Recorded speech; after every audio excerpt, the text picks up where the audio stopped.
This program features live coverage of an African safari and may include animal kills and carcasses. Viewer discretion is advised. A very warm welcome to your sunset safari today. And of course, we are with Mr. Hosanna. And I am Lauren, and on camera today I have Davi. Now we've came down to the usual spot, Hosanna's usual hangout where he was this morning, and of course he upped and moved around, did the toilet, and he's repositioned himself right back down in the shade by his favourite pan in the world. Now, this episode is brought to you by Metamucil, and we need you to talk to us. So please do use the hashtag Safari Live and talk to us on Twitter or on the YouTube chat stream. Send in your questions or any comments you may have about what we are seeing in front of us. So it wasn't exactly hard to find Hosanna because he was exactly where he was left this morning. He's definitely a lot easier than Tandy. I had my work cut out for me this morning. Very happy that I got to spend some time with the Queen. However, it was no easy task, that's for sure. And the weather this afternoon is absolutely incredible. Hot. I put on trousers and thick socks in anticipation for the coldness that will come out tonight when we're on our TV show. However, I'm slightly regretting my choice at the moment as we sit here and bake in the sun. So I'm sure Hosanna is also feeling extremely hot in the sun with that thick coat of fur that he has. But what he likes to do, he likes to be tucked away in the vegetation, get in the shade and the coolness, but he likes to have his eyes. He likes his eyes popping out to sort of look around and watch everything that goes past in terms of other wildlife, impalas, inyalas, anything that goes past. He likes to be able to watch everything from a vantage point.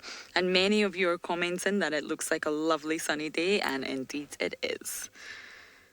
Which I'm not complaining about at all, but sometimes when you have to stare into the sun, it doesn't make life very easy, but I'm not complaining at all. It's deliciously warm and it's so good to actually feel some warmth. By the time we go out for our sunrise safari, it's rather chilly on all levels. Coffee, gloves and scarves are essential. So, of course, it really isn't just me out today. There are others. So let's go across to Steve and see what he's up to.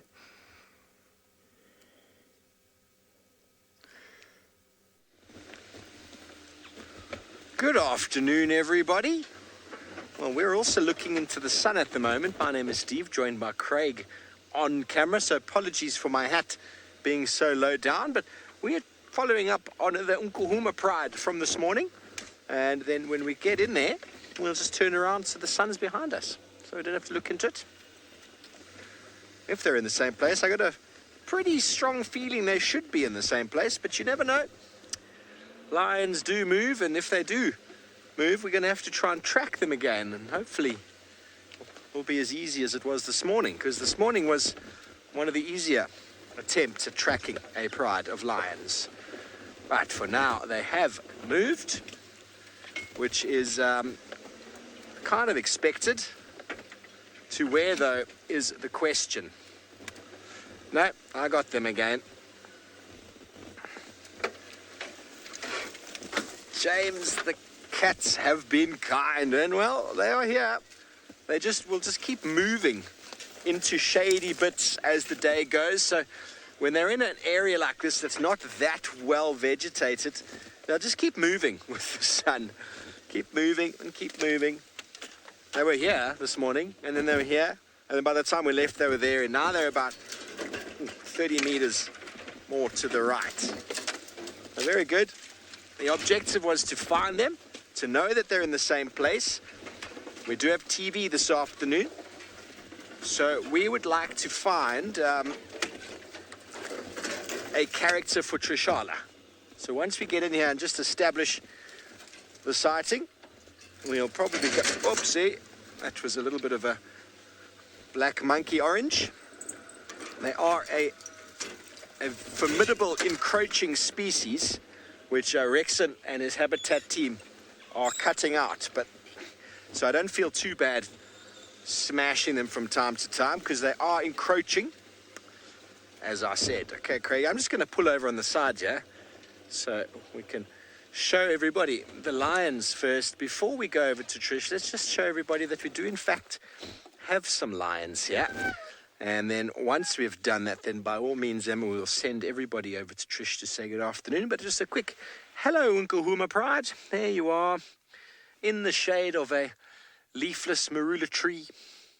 Very good. They'll be here for some time. So Craig and I are probably going to stay here for maybe a segment if we need to, or a second one.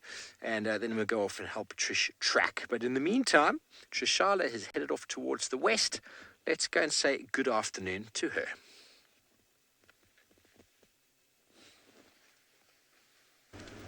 Hello everyone, how are you all today? I'm glad that you are well. If you are, Marcel and I are very well. My name is Trishala with Marcel on camera for the whole weekend now, and we've been having some good sightings, so there's good luck going around.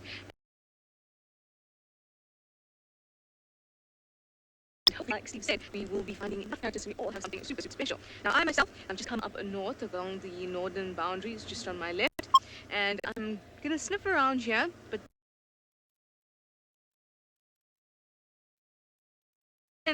and hopefully they'll be around me to spend some time with them, which I particularly like.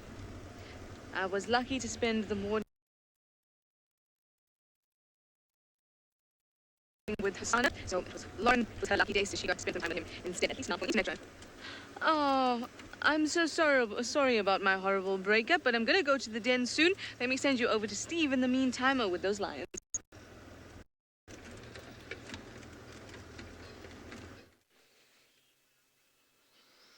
Well, sorry about that, everybody. I don't know what's going on with Trish. I think she's so full of energy this afternoon that she is giving off all sorts of weird signals to the camera, and the signals are causing the gremlins to attack, no doubt. Well, you didn't miss anything while you were away from us for that minute. The lions are still here, and I'm certain they will be here for the next 2 hours. Well, we hope they'll be here for the next 3.5 hours. As is always the case, 5 minutes before TV, they'll get up and walk out.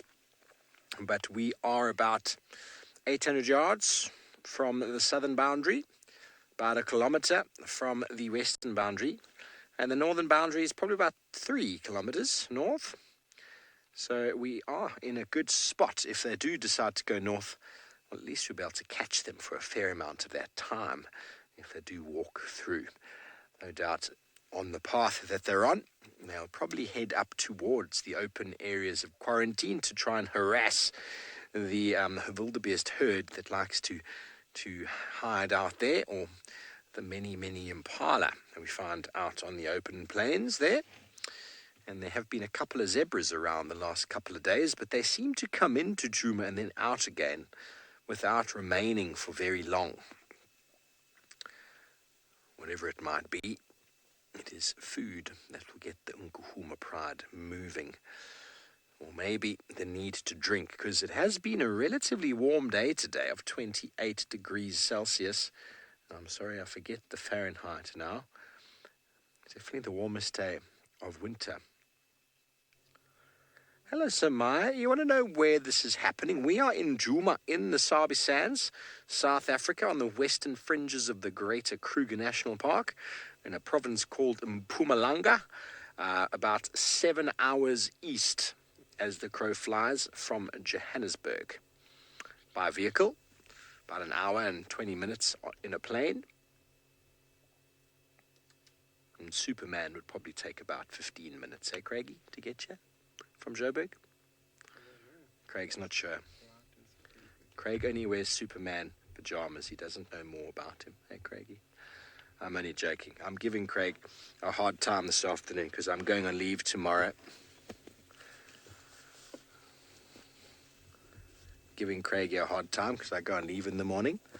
And so you've got to get all the things out that you want to say to everybody before you leave so they don't miss you too much. So we are in the wilderness of the Greater Kruger National Park. The Sabi Sands is a 60,000 hectare property that adjoins the western side of the Kruger Park. It has been private property for probably about 80 years or so, and it has been a wilderness sort of ecotourism area for about 60 of those years. It's probably actually been private property for longer than that. I'll forget exactly when it was privatized, but for about 60 odd years, 70 years, maybe even getting there, people have been trying to conduct wilderness sort of events. And this is where it all started in southern Africa from a game drive point of view and film documentary point of view.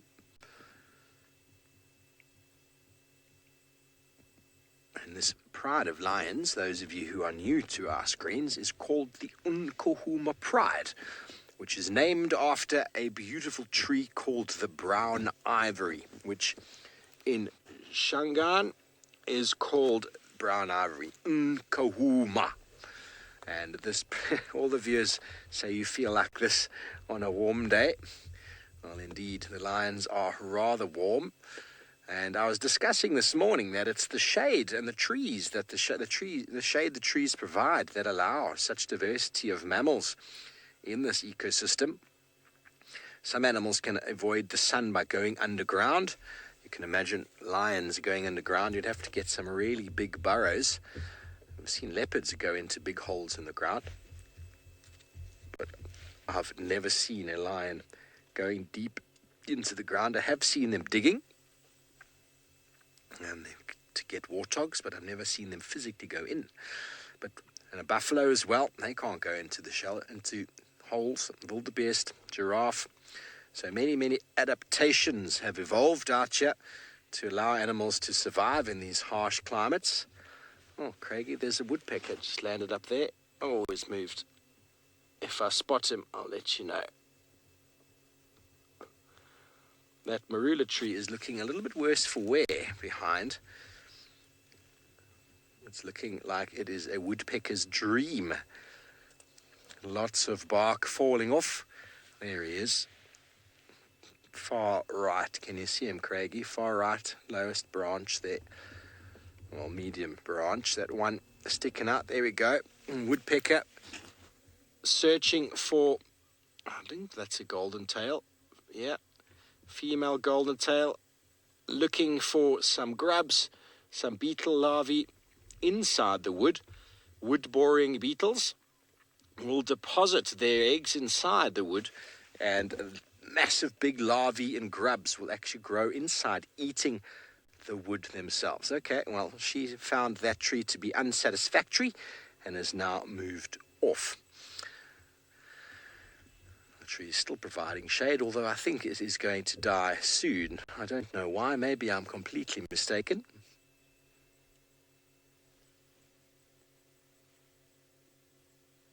Very good.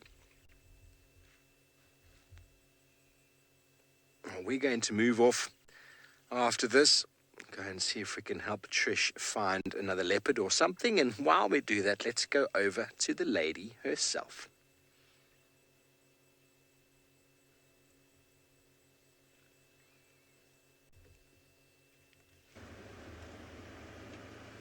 Ah, look, I'm not picture broken up. Isn't that wonderful? Because the last thing I want is gremlins trying to attack me. Definitely not. Not tonight. Anyway, we are heading down to the Hyena Den. We're going to just check up on them, see what they're up to. Hello, you guys. Nothing like a few doves on the road. Remember we were talking about dove tracks on the road? They're always walking in front of us. We pointed them out in bushwalk, I think, once. Luckily for them, they move out of the way quick enough most of the time. I'm glad to say I haven't hit a bird. Ever. Now, I am looking about for birds as well because... Oh, so this morning's bird that we were looking at, I had a good look at... Oh, Cal 6, you're wondering if David Attenborough has ever been to Juma?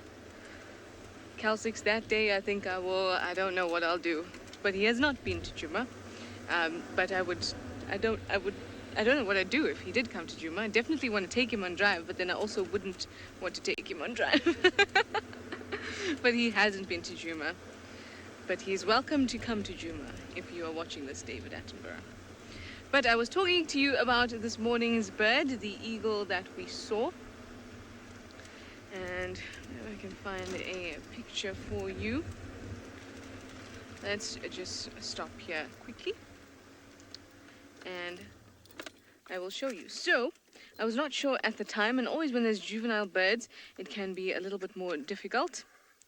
And I am now satisfied that it is a juvenile tawny eagle, as some of you had said, actually. So, good on you. I just want to show you quickly as soon as I find it. Tawny, where are you? There we go. So this is what I was looking at on that bird that made me believe that it is a juvenile tawny eagle. So that's the individual that we are, nope, there we go. We are looking at this group down here. So you can see there's quite a bit of variation that goes on.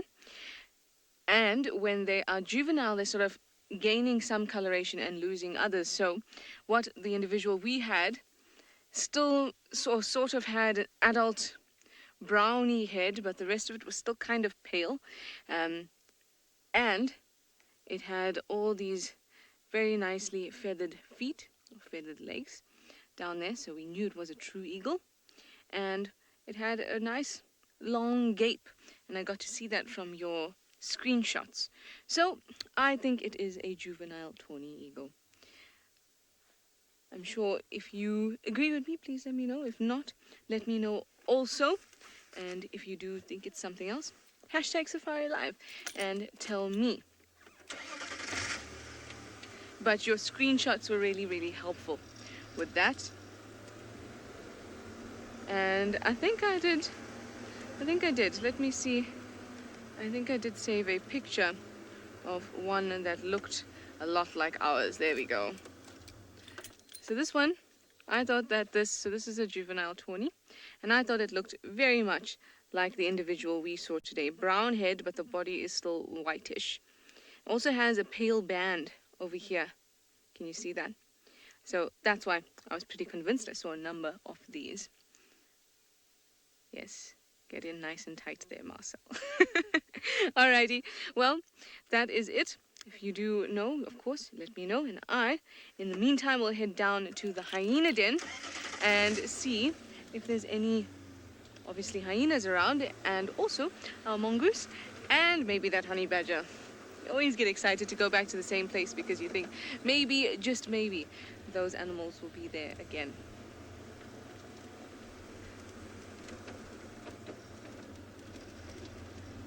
I am going to be there in 15 minutes, I think, with all the stopping and checking of tracks, etc., etc.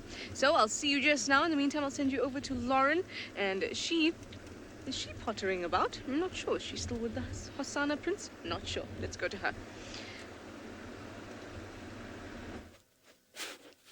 Well, so much for me saying that Hosanna was happy sleeping and enjoying the sun, because ever since you left us, he's been on the move.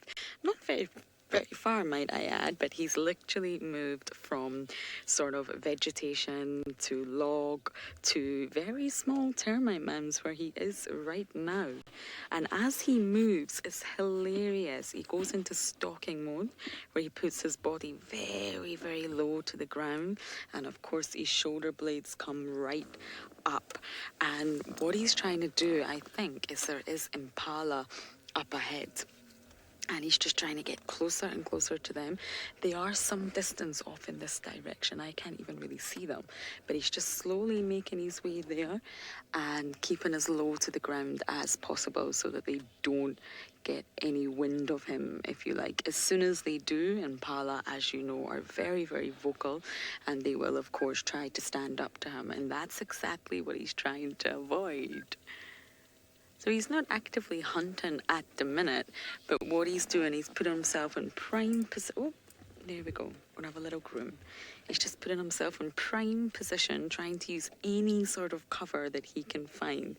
And Davy just gave you a view of what we're looking at, and it's actually quite thick. The grass is long here, and there's a lot of trees. But I can see 2 impala rams walking closer and closer just over here. and they haven't seen him, but he's definitely seen them.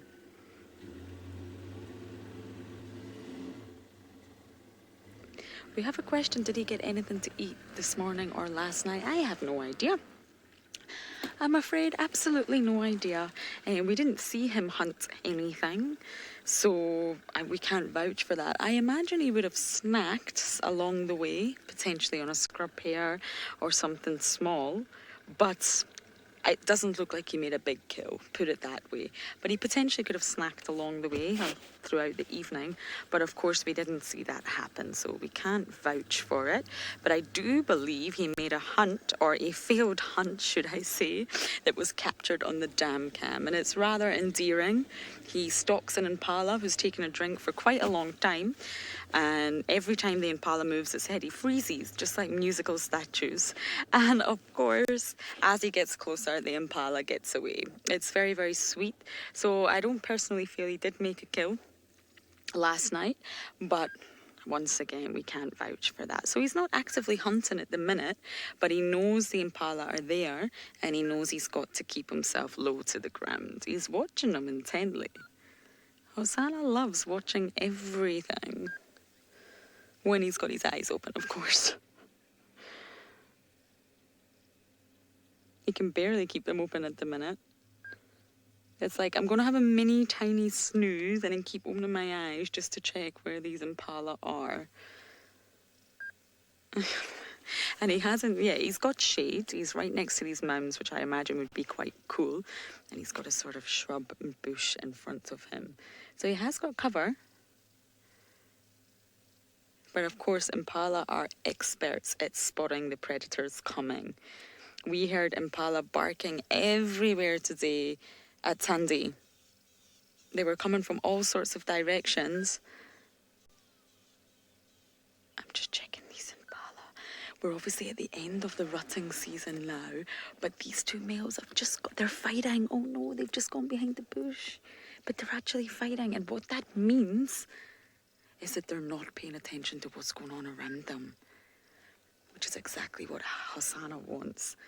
Predators fully make use of the rutting season because the males are paying more attention to their sort of sexual health and their dominance and winning over females and battling it out with the males, that they're actually not paying attention for predators, and they actually lose muscle condition, become quite weak because they're also not eating properly. There they are, they're fighting. I think we've got them now. They keep horn clashing with one another. You see that? They're not paying any attention to what's going on. One of them's walking backwards. Oh, silly rams. They've obviously still got some testosterone in them and striving for dominance. This one's walking backwards. Oh, boys, you're getting closer and closer. One of them's got an oxpecker on his back. And this is exactly what impala do. They don't pay attention. Oh, Hosanna's up. He's up. See? Look how alert that was. He knows these boys are not paying attention to him. Look at that. These rams are still horn clashing. One of them does appear a little bit more alert than the other. Oh goodness, it's all happening in front of me right now. They're too busy trying to see who's bigger, who's better, who's the more dominant one, that they don't realise Hosanna's right there.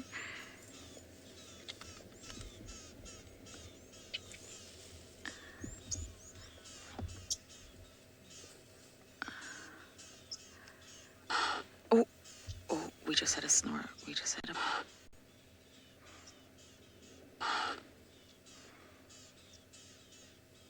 That was a bit strange. He's not looking in Hosanna's direction. I'm trying to keep my eyes on everything at the minute. Sorry.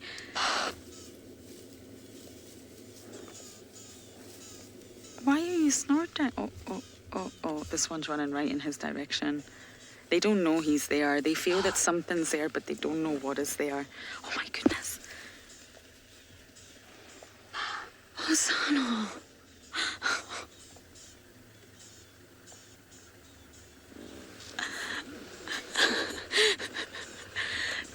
impala just ran right past him. Hosanna! I think he was utterly bewildered by that situation as well. He's like, what just happened? The impala, I believe, did not actually see him. I don't feel the impala looked in his direction. Oh. Well, the males have stopped fighting. One went one direction, the other went the other direction. So the strive for dominance and who's better than who is obviously over. And poor Hosanna looks utterly bewildered. The impala almost ran right into him. That's how much they were not paying any sort of attention there. Oh, I'm sorry, boy. Did it all happen a bit too fast for you?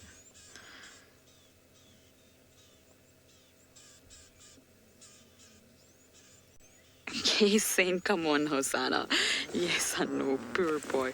But you know what? He probably wasn't ready for it. Leopards have to be in control normally when they're hunting.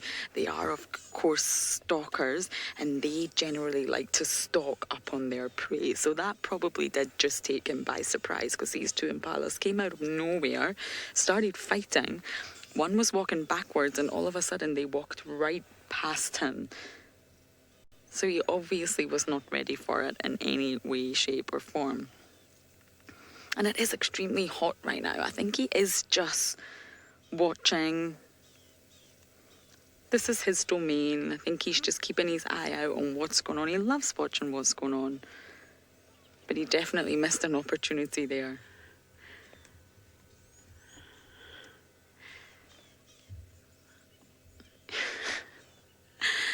Oh, dear, dear, dear. Of course, we're going to stay here with Hosanna and see exactly what happens next, because you never know with this boy. And while we do that, we're going to send you back across to Steve. We have left the lions. We're just going to bumble around a little bit and check, give Trish a little bit of a hand. Someone is on their way to the lions there. Okay, so this is where some of them came from this morning. The tracks along the road here. This is an area where they often come in from the south. The Hyena Den site road. Well, this is Hyena Road, which actually means firearm rifle, because apparently it makes the noise Hyena. A lot of local words actually relate to the sound that they make. Remember, this is the den site over here where Hukumuri led us to that one day. And we had so much joy with June and her cubs. Wasn't that incredible? I haven't really been using it too much since. But the lions came straight in from here in the south. But I'm just going to double check that whatever leopard that was, that came down this morning, because I was tracking a leopard, then I found lion tracks, found more lion tracks, found the lions.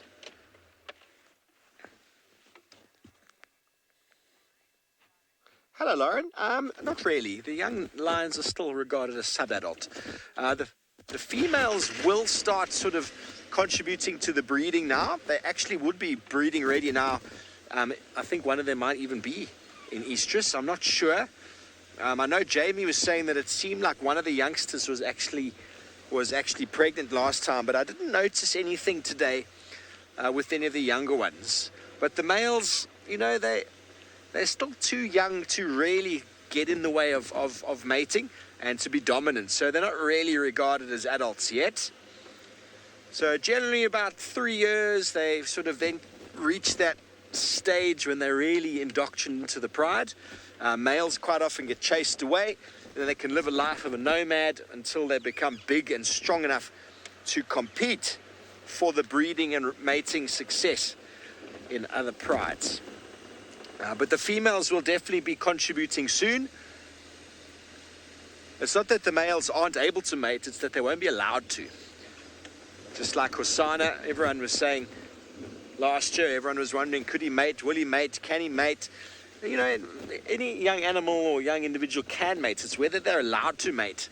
And with lions and leopards, they don't really want to allow a youngster to mate because of the fact that if a youngster mates with a female and she has cubs, there's no chance that youngster is going to be able to protect her and her cubs and the territory. So they generally go for big, dominant males who have establish themselves in the area. But male lion is generally considered an adult from about 4. So it's a little while ago. 4 years of age, and in their prime, 5, 6, 7, prime. But if they're in a big coalition, they can be dominant at the age of 4. If they're in a big coalition, they can actually be dominant at the age of 3 if they're if they're in a big coalition. Never too late. Some coalition males will form it and then leave for sure. We had a pride in the Kruger that had 9 young males. One ended up getting killed by a coalition of 5. And they were 9, and at 3, they were just formidable at 3 years old. But there's 8 of them. 8. Can you imagine trying to compete with 8? You just don't know where to look, do you? So it's possible for them to form a coalition earlier. It's one of the reasons why lions mate or synchronistically breed, so that they can have enough recruits into the pride for hunting. Number 1, they can community suckle. Number 2, and if they have a sex ratio of 50-50, which is generally the case, those males can, say there's 10 cubs and 5 are male, and 5 survive, 5 males survive, then those 5 could form a coalition and move off and take the genetics of this pride away with them to another pride. So that's one of the other sort of added benefits of synchronistic breeding, which is quite interesting in lions. We see it now in the hyenas, but it doesn't work the same sort of way. Hyenas have all been breeding at the same time, but there's huge hierarchy. And as we know, generally the cubs inherit their rank of their mums. Whereas lions don't really have that sort of hierarchy sort of thing. If you're big enough to feed, you eat as much as you can. Okay, well, Trishala is on the search still. Let's go see if she's had any luck catching up with any hyenas.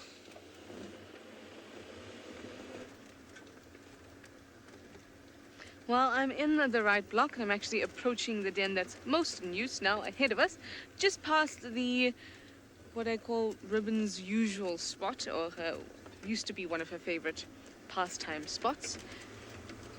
But I really hope that they're around. I'd really like to see June's too as well, which would be a treat, I think. There used to be a crazy mongoose that used to live on this mound right here. And I say crazy because it actually had a... Alice, you'd like to know which one of Pretty's cubs are Ndebele and which one is Swazi. I will tell you in a moment. Just look at the crazy mound from the crazy mongoose, and you can see my shadow. Hello, shadow. But Pretty's cubs, so Pretty has 2 cubs, and she has a male and a female. So the male is Swazi. That helps you out. And then it makes it a lot easier, because also Swazi sounds a bit more masculine, at least in my opinion. Huh. Nobody's home. I'm becoming upset coming here so often and having nobody be at home. But it's okay, I will come back and check periodically, because I find, especially nowadays, it seems that it's the time. It's almost as if you can't count it. You can't tell they're going to be in the beginning or in the morning or in the evening. It's the sun is setting. You can't tell anymore. So you've just got to keep on popping in and hoping that you'll be lucky and they'll come round. There seems to be a lot of movement within the Juma clan these days.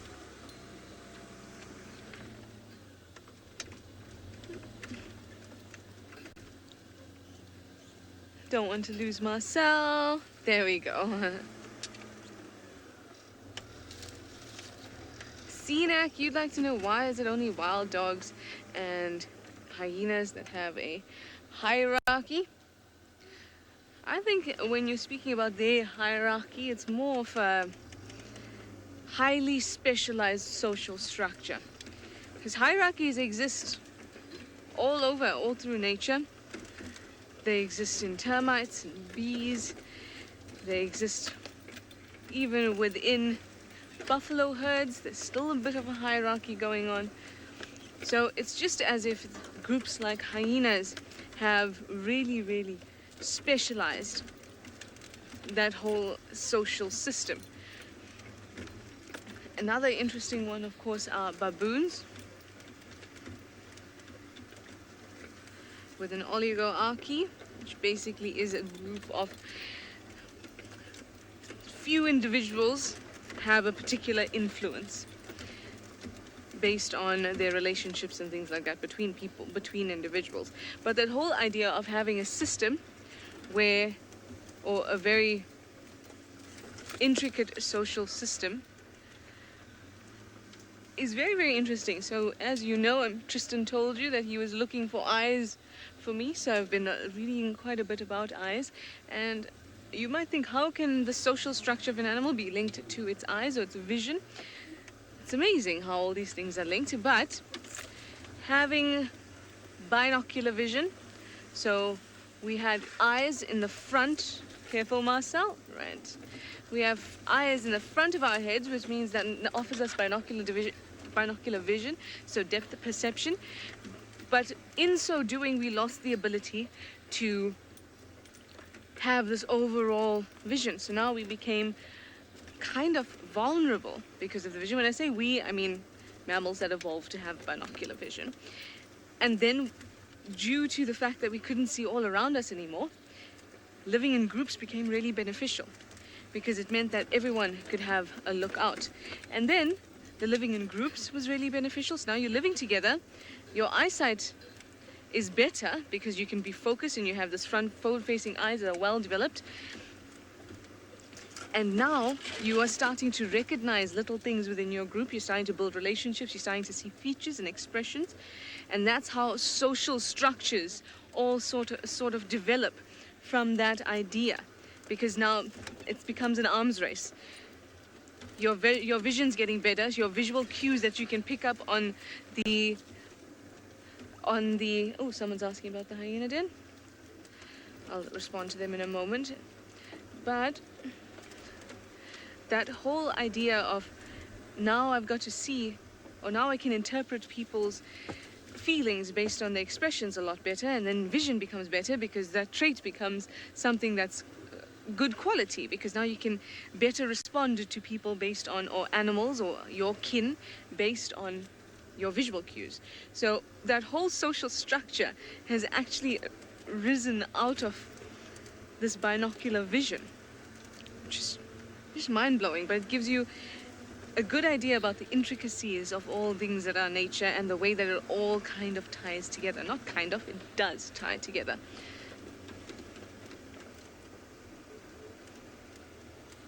Exactly, Larimore. You have to watch each other's backs. And by watching each other's backs, something else comes in. Now you may have the ability to deceive. And maybe your ability to deceive has a visual cue. And maybe that visual cue helps people see if someone is lying or something is lying or something's trying to deceive them. So it just snowballs. It's a snowball of we can see better, we're getting more cues. Our eyesight's getting better, and it's almost like we have to keep up with each other and maintain this contact, maintain these social bonds, all because of the position of our eyes. Pretty neat, I think. Anyway, I've checked the dens like we saw there, and they are not around, but we can keep on moving a little bit west.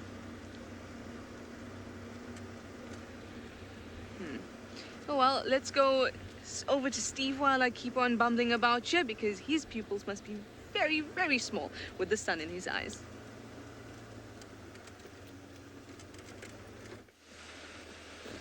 Well, I'm not really struggling. I was struggling because the sun was in my eyes, but now I've turned the corner and everything's fine. So I find that very interesting. Social standing through eyesight. Obviously, plumage. There's something that's very incredible with birds. Birds that form these leks, so males that display and dance and get colorful long tails, whatever it might be. You could look at them as a human. You could probably capture a lot of them. You could weigh them. You could measure them. You could do everything you want to. You won't be able to see a difference between them. But the ladies standing on the outside watching those guys dance, watching them perform, will time in and time again pick the same male. Off to the side, they'll have a mate, he'll come back in the middle of his little center, and he'll dance again. I find that incredible, but for us, we can't see. Can't see the difference. Social standings through eyesight is probably... Maybe it's the male secures, through dominance, he secures a middle spot, or he secures the best area, whatever it might be. I find it fascinating. And obviously, most of the birds that do that are polygynous, which means that they'll mate with as many females as they possibly can. And those ladies will choose him because of something special about him. With long tails, they call the handicap hypothesis. If the guy is still alive with this enormous tail and plumage, he's the man for me. Or if he's got some very specific dance. The birds of paradise from Madagascar blow me away. If you've never seen anything like that before, you should check it out. The birds of paradise, they are incredible how far those guys have gone to impress ladies. And it's the same as with weaver nests and with long tails and with dancers. It's very, very picky females that have led to this evolution of unbelievable displays in the bird kingdom. Incredible. Okay, so anyway, we've checked Treehouse Dam. We don't have any tracks coming down there, so we're just going to go down and check Twin Dams area and see if we can find any sort of sign of Tundi. And then I'm going to go and check the Hyena Den that I found, or the site I found some hyenas at the other day, just to double check that people have been checking in the right spot, because it's possible that they haven't. I know Lauren and Trish have both gone in that area to check, but I heard Texan on the radio now say he's seen hyenas at the same spot. So maybe it's just the time of day, not sure. But I know you would all like to see Corky and Plonk and some of the new named hyenas. One of the newly named hyenas as well. I haven't seen June in ages. I haven't seen June in so long. Okay, well, this is a very nice road to check for tracks of Sibui, intermingling with Tundi up ahead, see what we can find. And while we do that, it seems like Trish has found some birds with her very own eyes.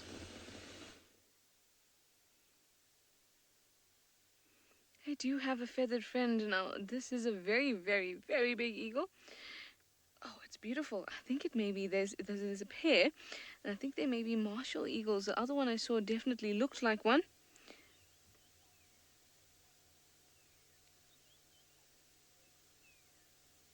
Hello, you guys. And it was massive. The way you're seeing it now is just a speck. It's quite far off and it's going further off.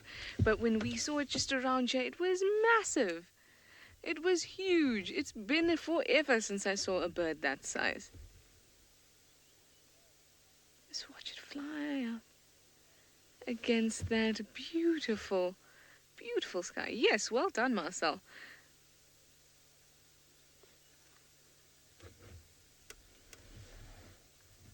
Beautiful.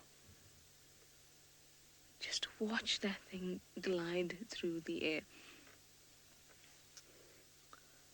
Now, martial eagles are big birds. They certainly are. Look at that. Against those clouds in that sky. It is unbelievable. Are you guys saying it's a good one for your bird list? It certainly is. A martial eagle is wonderful. It's a nice big bird to get your ID kind of right with. It's got really nice features, like you saw that prominent brown head and whitish chest in flight, and that's something that's really, really obvious. There it goes. Okay, well, we have some other painted wolf. You'd like to know if it is a true eagle. It is certainly one of our true eagles. I just want to go back and see the vultures for a bit. Now, the true eagles are, of course, eagles that have hair of feathers, modified feathers, all the way down their feet. now we have some friends here. It's been a long time since I've seen my friends. Oh, where did you go, friends? Ah, there you are. It's a white-backed vulture.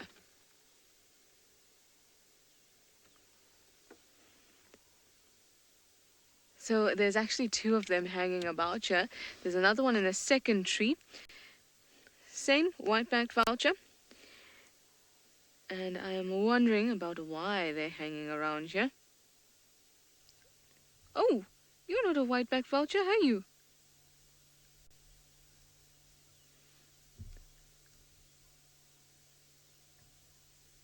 Oh man, get out of the way of the leaves. Guys, if you can ID him in this light, that is... Oh, there we go. See another one. Right, binotes time. Binotes time.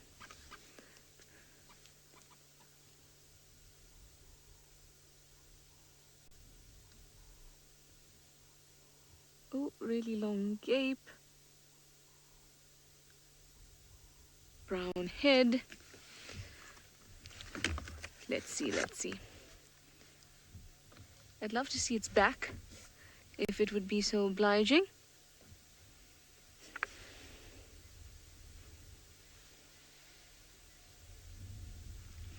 So these guys are quite big, I must say. If you're looking at them in real life, they do look quite big. And could it be a tawny? Let us have a look. Booted, no. Wahlbergs, no. Where are you, Tawny? There you are. Oh, it definitely has the tawny eagle look.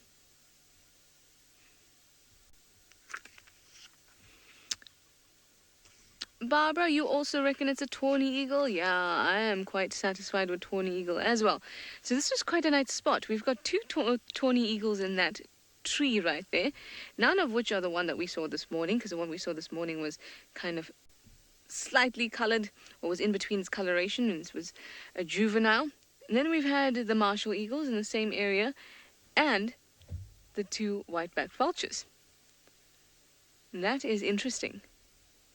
Very, very interesting. Must be a big bird party. I'd like to see where they're looking.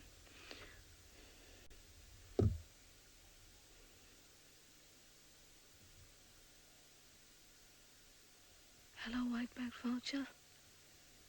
What have you... Ooh. I love when you just see them fly off. Any bird, for that matter. Let's go down further and see if that martial eagle is still here.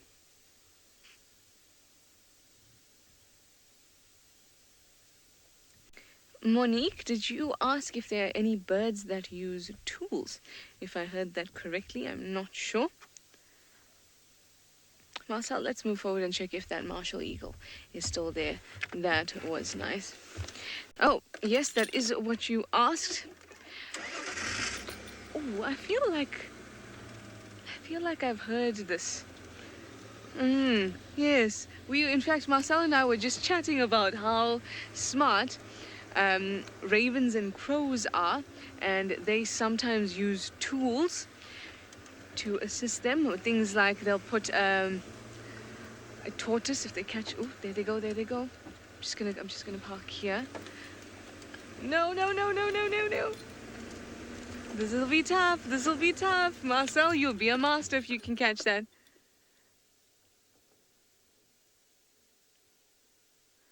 So the...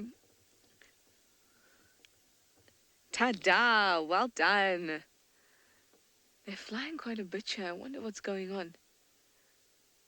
Now, ravens and crows, they're sometimes known to use cars. So they'll pop a...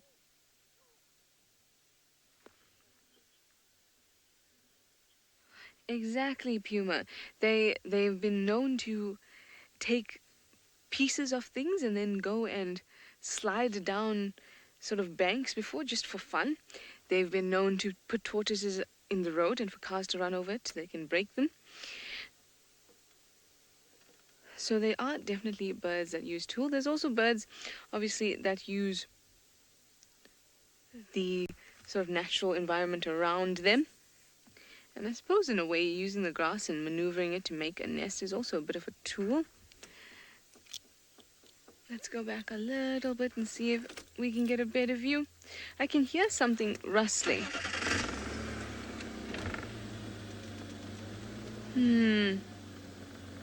Whew. I swear I heard some rustling. Okay, I'm gonna try and figure out what's going on here, what my birdie friends are doing, but I'm glad you got to add it to your list. In the meantime, I'll send you over to Lauren and see how her following of Hosanna has gone. Well, not much has changed in the world of Hosanna here. He is still in the exact same position with his sleepy looking face, but he does keep looking around, scanning the area, and we are getting to that sort of golden hour.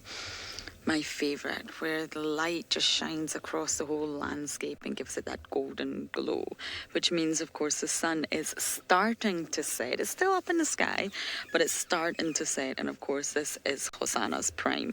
This is when our cat will get up and will get mobile and probably start moving around and potentially thinking of hunting. Because he clearly wasn't thinking about that earlier when the ram went past. He's seeing something behind us.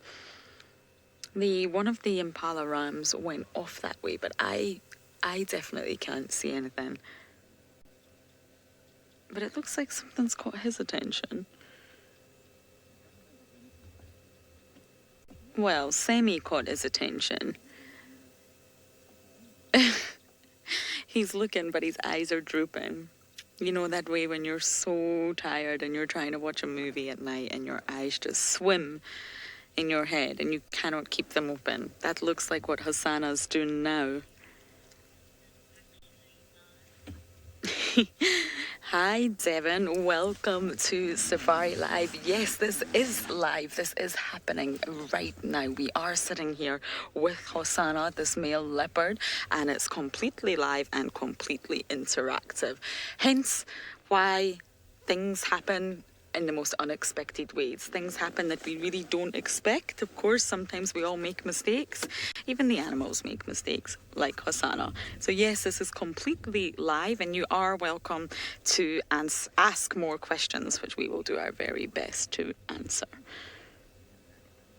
Even Hosanna gave you a little nod there of acknowledgement. Welcome, Devon. And of course, you have just joined us. So Hosanna is a male leopard that Safari Live has actually followed since he was a cub, since he was a teeny tiny furball, and we have watched this cat grow. Oh, he's looking at the birds. And he is now almost 3.5. Not quite. His birthday's in February, at the very, very start of February. So he's almost 3.5 years old. And he's not the only leopard we have around here. We have lots of his family members around too. He's just gazing up at the sky. I don't know what he's gazing. Oh. I don't know if that's a tawny eagle that just went past us earlier, but there's a bird very, very high up in the sky, and that's exactly what he's gazing at. Everything's catching his attention right now. But if he didn't make a hunt last night, and he hasn't really sort of made any snacking attempts, then he will be hungry. He looked rather skinny when he got up to do the toilet right in front of our vehicle, which was lovely. He does look like he's in need of a good meal. And of course, leopards need about, well, roughly 5 kilograms of food per day, but they don't have to have it every day. Laura's asking, would the Nkuhumas hear him if he made a kill? Very good question, because the animals out here all have excellent senses. So potentially not if he made a kill that ended up being very, very silent. But if the scent of the kill travelled in the air to the Nkuhumas, who are not too far away, then of course they could pick up on the scent. Hosanna actually has been seen, as many of you know, being chased up a tree by a lioness. So of course they all scavenge off one another. Hyenas get this terrible reputation for being these scavengers, but I can assure you all the predators scavenge off one another out here. It's a free, easy meal where they don't have to spend any energy hunting. So of course, if the Nkuhumas did get wind of it, literally, the scent filling in their nostrils, they could of course be drawn to it, especially if there was many lionesses against Hosanna, one leopard. Hosanna would definitely flee, and the lionesses would be able to come in and steal for him. It's not worth Hosanna's life, basically, to take on the Nkuhuma lionesses. They're strong, and especially if there's more than one, he could risk serious injury, or even worse, it could be fatal. So he wouldn't do that. Hosanna would most likely flee. So yes, the Nkuhumas could indeed pick up the scent. If he made any sort of noise, they could also pick up on the noise. But generally, leopards try to make silent kills. So they try to stalk, and they really focus on that element of surprise. Of course, if the impalas are barking, they've normally given the game away, and the leopard generally tends to walk away because it's game over. Otherwise, they try to do it. Oh, I think he's getting a little bit bored of me talking about him. But yes, they try to do it as silently as possible for that reason, to avoid attracting any sort of unwanted attention. Not just from lions, but from the hyenas also. Hyenas are notorious for coming in and stealing from anything and anybody. They do also hunt on their own, though, but they also do steal, just like Hosanna would steal. And they normally say it's a ratio of 4 to 1. So 4 hyenas and 1 lion or leopard, until the leopard or lion will give up. So they normally take on a couple of hyenas, but once it sort of reaches number 4, then they generally wouldn't take on any of those hyenas because it's not worth it. Hyenas are also incredibly strong, resourceful, and they equally have large teeth and a very strong jaw. But Hosanna knows that. He's been through his wars and adventures, and he's very aware of what he can take on and what he can't.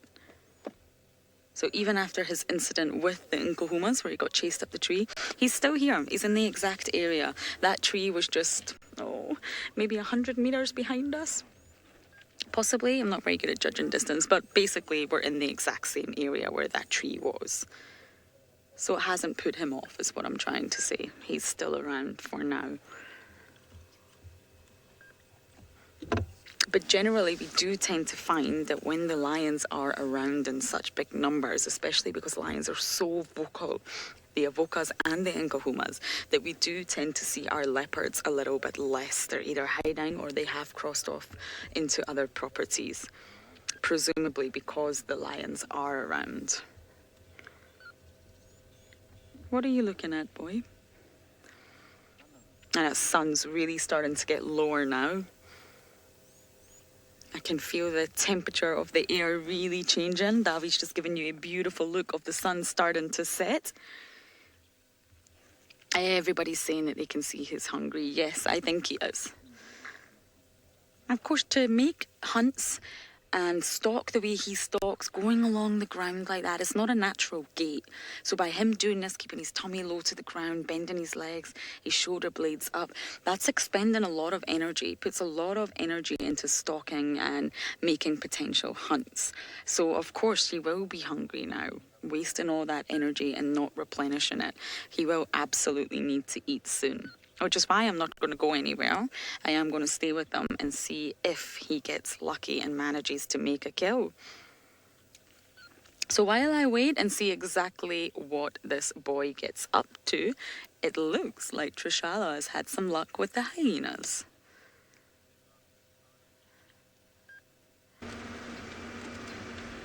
No luck.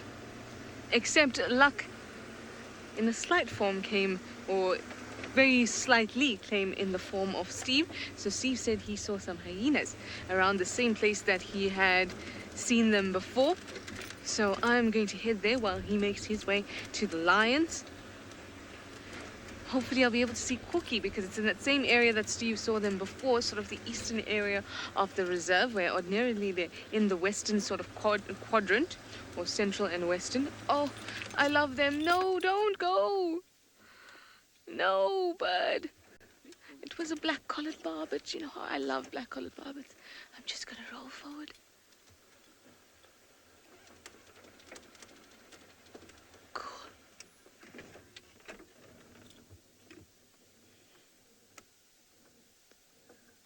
Hello. Gosh, I really love them. They're both barbets, the crested and the black-collared barbet, but the black-collared barbet call I really, really like, which I could never do. To save my life, I couldn't do it.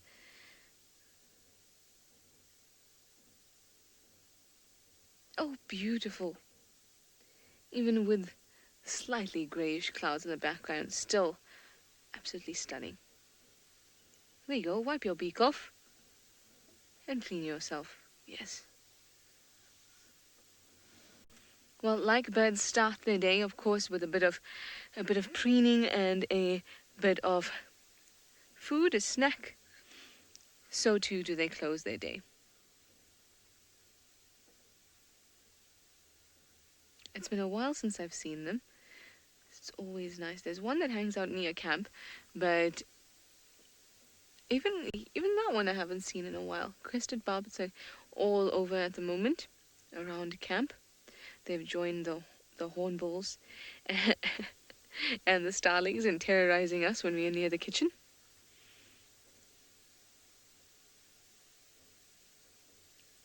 Really gorgeous. Anyway, guys, I've got to make my way down there to the hyenas, the spot where the hyenas were seen, because I don't want them to go anywhere. And the problem is, I suspect that where they are may not, because where Steve had them last time, I'm not sure if he had them at the den site or they moved to a den site. So I want to get there as quick as possible so I can see. Hello, collared barbet. You want to follow us? Are you going to follow us? No, you're just above us. Hello, bye-bye. You should never look up when there's a bird above you, because it most definitely will take that opportunity to christen you. It almost always happens that way. Sometimes I've got to avert my eyes. No, don't. I am having great bird luck, so maybe during TV show I can hope for a few owls, which I wouldn't mind at all.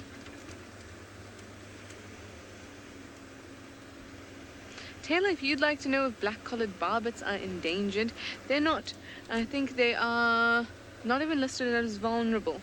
Not threatened is probably the right word. But to be honest, most animals are in decline anyway. I think something like ridiculous amount of species, more than 50% are in decline. So it probably is in decline, but it is not threatened.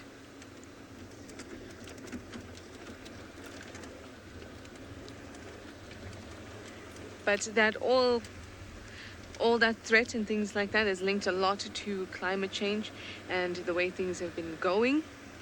It's not particularly great. And how sneaky was I with this one? Because this one is pretty sneaky in my opinion.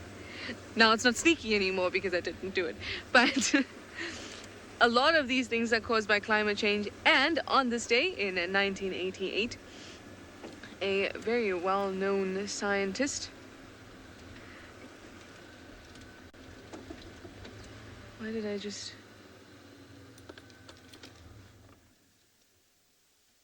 thought I heard something. Well, I'll see if you can get in there. So if you see, there's a nice gap in there, and that's down to the Mulwati. And I just thought I heard the beginnings of a like something's going to start soaring. And I was really hoping that it would, but alas, not. Okay. I just want to just stay here for 10 seconds just so I can listen. And I'll talk to you while I listen. But it was James Edward Hansen in 1988 that had actually had this discussion on climate change and the problems associated with climate change, and that seemed to spark the whole scientific community being involved in the fact that it needs to be mediated right now. Everything needs to, or mitigated right now, and we need to have some sort of plan in place. Okay, I'm satisfied. We need to definitely have some sort of plan in place, and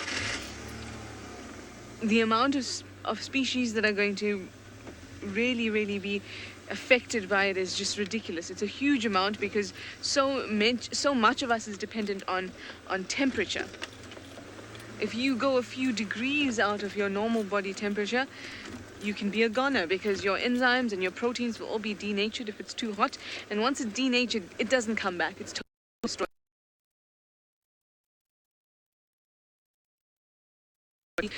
Regenerated after that. So there's lots of those problems. There are animals, of course, that it would benefit. I know it's a bit weird to think that it would, but it certainly would. There's some animals actually benefit, or they already live in extremes. To have something get warmer means that, they're a little bit less in extreme, has to be cooler. Same thing happens a lot at the tropics. Anyway, I will send you over to Steve while I make my way to where those hyenas possibly were, and hopefully when you get back, I'll have them. Welcome back, everybody, and the kahumas are on the move. They're on the move, and they headed straight towards Treehouse Dam. So I made that call to come back just in time, otherwise we would have lost them. Problem is if they decide to go to Treehouse Dam and then head off south again, then they're going to leave the property. Hopefully they hunt. I think they're looking hungry. They've just been jogging after something. But let's see if we can follow them through here. Here comes another female. Very good.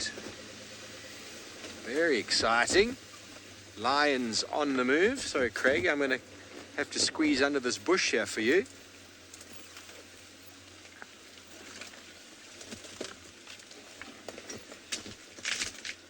Hello. There we go. There's Ridgenose with her belly.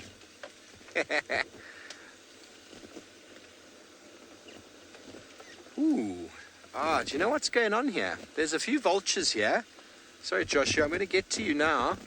There's a few vultures here. That's how the lions have jogged in here. They're probably, they're busy sniffing the ground over there, Joshua.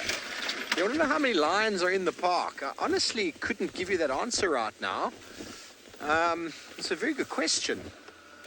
Very good question.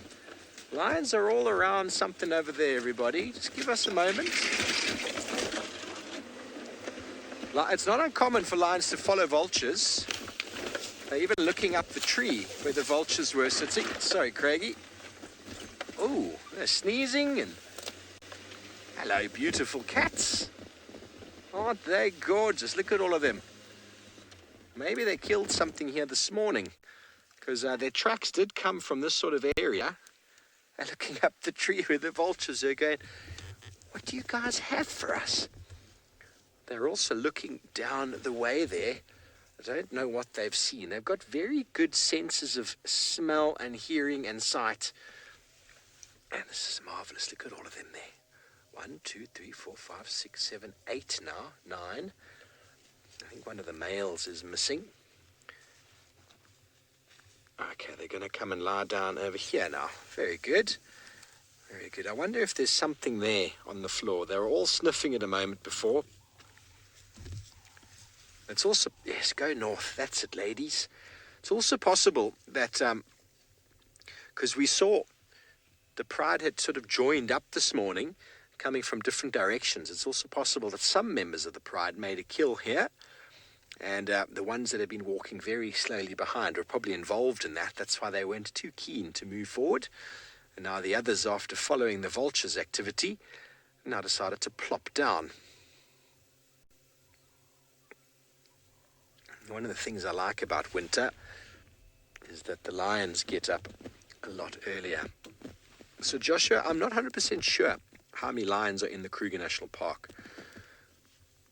I'll have to research that for you.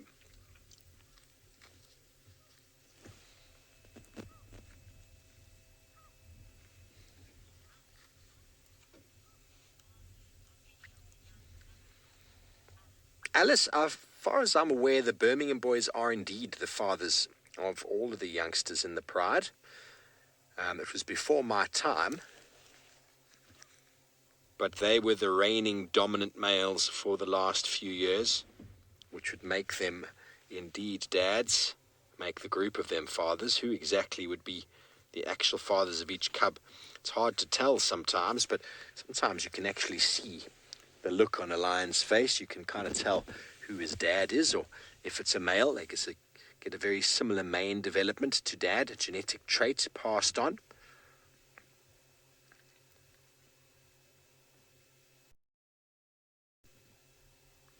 Okay, do you hear people over there?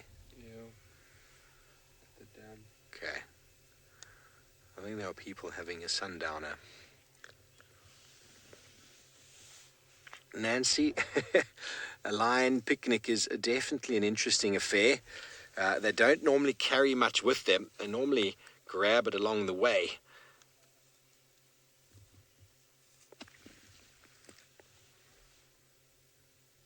They're going to nap here for a little bit and then probably go down and have a drink. Okay, well, Hosanna, he is probably also going to be having a picnic at some stage. Let's go back over to Lauren, who is enjoying a sundowner with the little chief.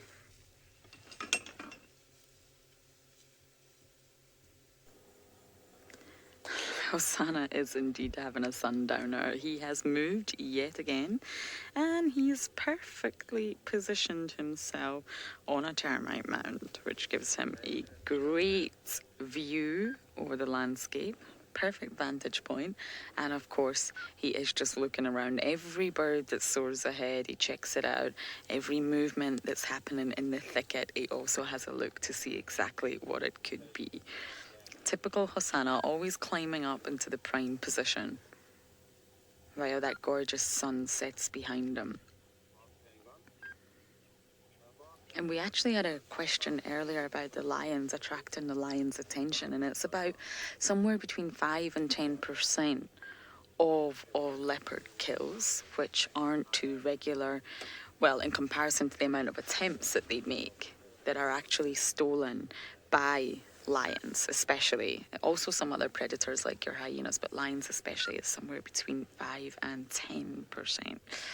So imagine every time you make yourself a nice dinner and you put a lot of effort into it and kill, then of course you lose it and someone comes along and steals it from you. It's not exactly the best feeling in the world. So luckily Hosanna will know that. He will know that the other predators are around, and that is exactly why leopards do what they do and hoist, which we see on a regular basis.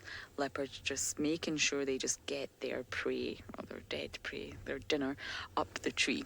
Even to Ghana the other night with his python, which was just incredible. He knew he had to get it up the tree as soon as darkness came, because they know exactly what will happen. It will attract, normally through scent, it will attract the attention of other predators in the area.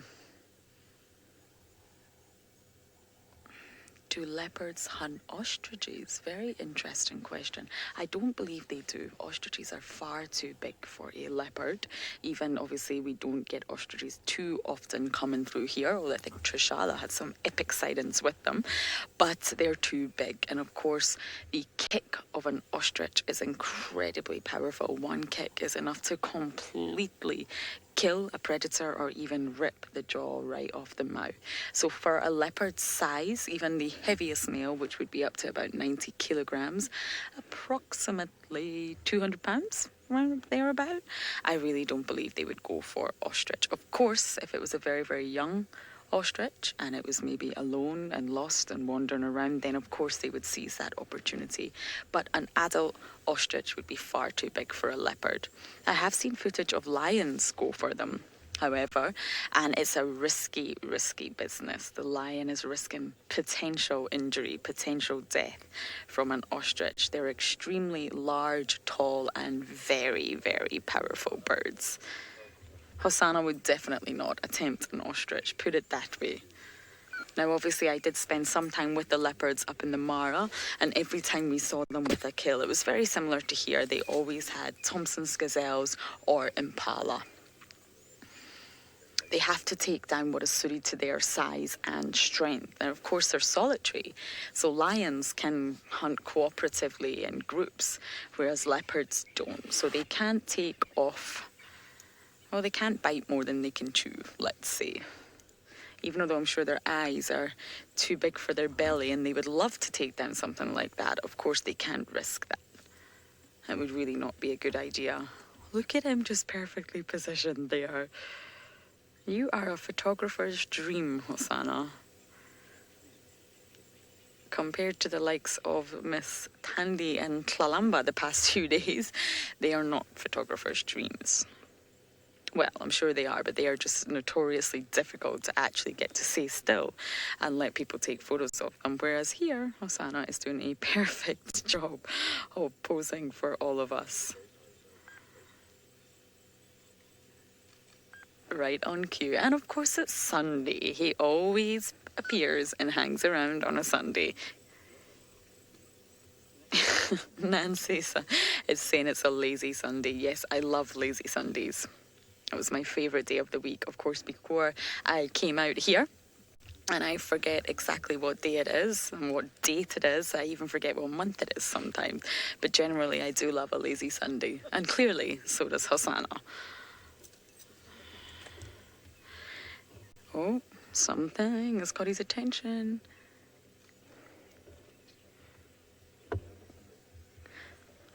Well, it looks like he's positioned himself perfectly because he heard every word I say. And apparently Trish didn't have hyenas, but of course she's looking very hard to find them. So let's go and get an update.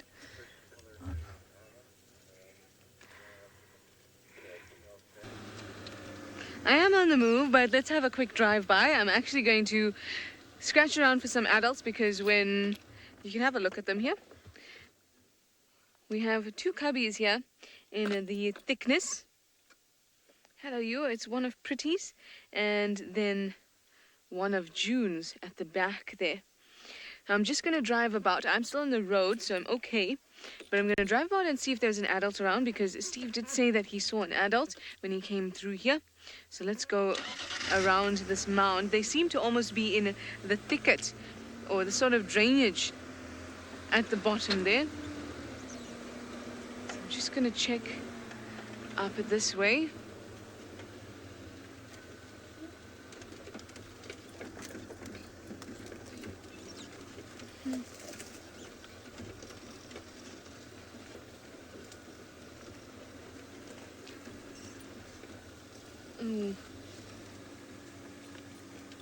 I'm just gonna push in here, see if we can see any movement. Lauren, you would like to know which one of the cubs has ET on it. Let me show you the different types. So, this one is Swazi, Pretty's male cub. This is Ndebele. This one here looks like the ET one. I haven't seen them in so long. So we have Swazi, we have Ndebele, Plonk, we all know Plonk. Tswana.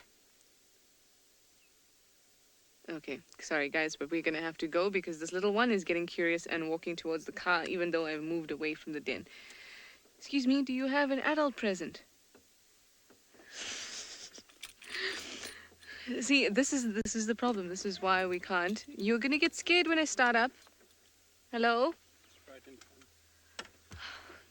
It's basically right under the bonnet then. It's gonna get a very big scare. Nope. Okay, no, we have to go. This one's out too. Sorry guys, I'm gonna have to scare you, but it's for your own good.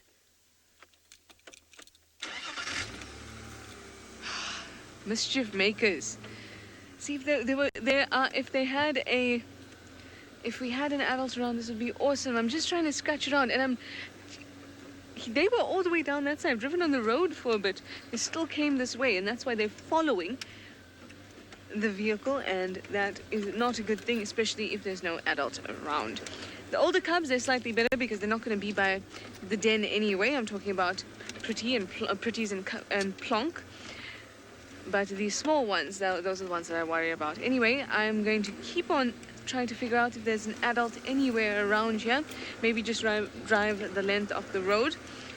But in the meantime, I'll send you over to Hosanna and Lauren, since they seem to be having better luck. Makers, Hyena Cubs are indeed, and it's quite a few times now we've gone to that den where we've actually seen the cubs, all three of them, Ribbons 1 and June's 2, and it's been a beautiful moment, a beautiful sighting, but of course we can't stay there because there's no adults around. So what I'm starting to feel is that they are getting to that age where the mothers are not returning every single day. So there's a lot of studies done that analyses the milk of hyena mothers, and it shows that they often do need to spend time away nourishing themselves, eating as much as they can. Sorry, I keep catching Hosanna's face and it just makes my heart melt. Nourishing themselves as much as they can, and then of course they come back and return and they will suckle. And this actually provides the cubs with a much higher energy level, nutrition, fatty acids, proteins, all sorts of things, including calcium. And so the mothers do spend a lot more time away from the dens when the cubs get that little bit older. When they're very, very young, especially in that black bear stage, of course, they depend on the mother quite heavily. Similarly with cats, so your lions and the leopards, they will be born and stashed away in a really secret den. The lioness will also move herself away from the pride, and a leopard will find a really, really hidden den somewhere to keep the cubs until they're actually ready to sort of face the world, if you like. And lion cubs can even start eating meat at around 6 weeks old to train themselves to sort of build up their immune system, practice eating. But of course, the mother will continue to suckle for a little while longer after that. So hopefully, maybe if Trishala pops back later, the adults might be around. And then, of course, we can spend far more time at the den if they are. And believe it or not, where Hosanna is right now is really not that far from the dens. Not too far at all. And not too far from the lions either, which is really interesting. Everything is in very close proximity to everything else out here, so of course they will all bump paths more often than not, and we see sightings with Hosanna and hyenas regularly, and it is rather entertaining because they're not going to attack one another. Generally, they make their feelings known. Hosanna will snarl, he'll growl, sometimes the hyena even snarls, but generally they tend to just avoid and ignore each other as much as possible. Hosanna knows that hyenas are not a threat to him, but of course he will come in and steal his kill. But it's highly unlikely the hyenas here would actively hurt him himself. They just want the scraps of his food.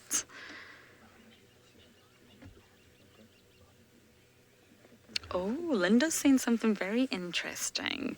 Hosanna is losing his baby face. Do you think so? I see what you mean. He is looking a bit more manly. There's another vehicle next to us and they're all nodding. Everyone agrees. Hosanna's losing his baby face.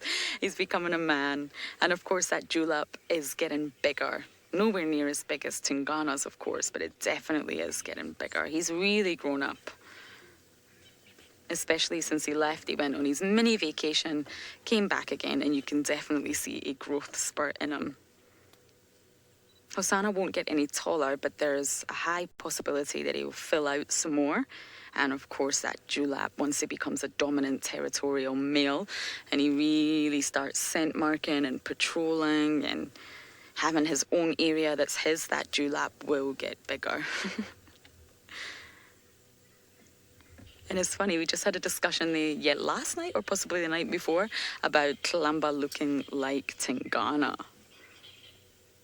And funnily enough, I don't really see it with Hosanna. I don't know what you think, but when I look at Hosanna, I don't really see his father. I see more of a resemblance with Tingana and Kalamba than I do with Hosanna.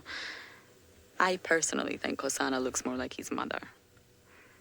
But I could be wrong. You're welcome to share your thoughts with us. Yeah, Emma's saying Tandy. Yeah, I know what you mean. I think it's the ears and the eyes with Tandy. I do see a resemblance, more so Tandy than Tingana for sure. but there's definitely a resemblance there.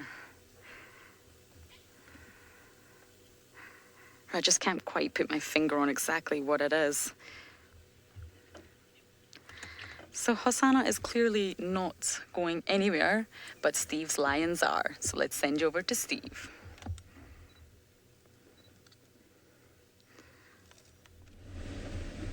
They're heading towards it.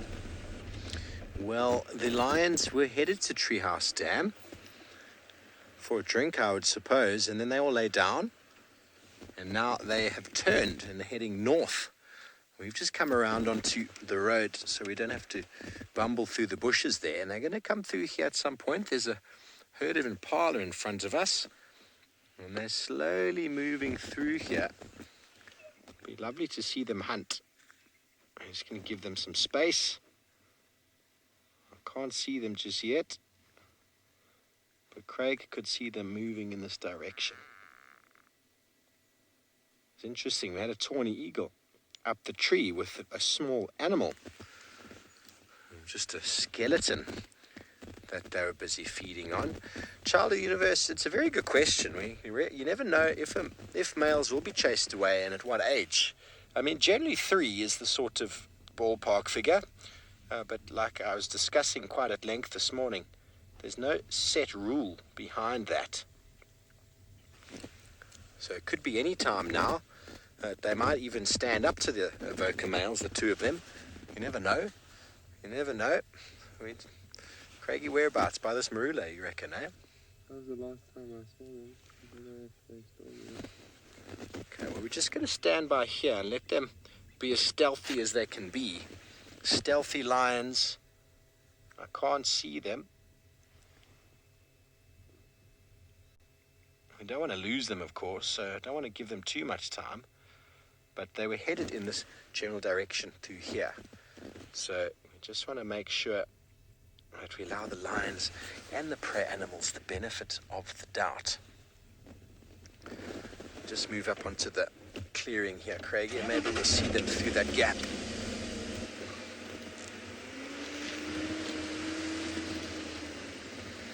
Yeah, okay, they're just coming across there from that marula tree, like you said.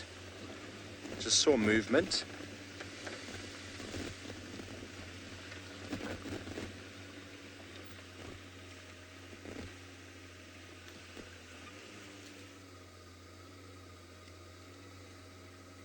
I love following lions hunting. It's always one of those special things to see how they coordinate their movements with each other with almost no communication, just the position of the ears, or sort of the angle of the body, and they all know where to go.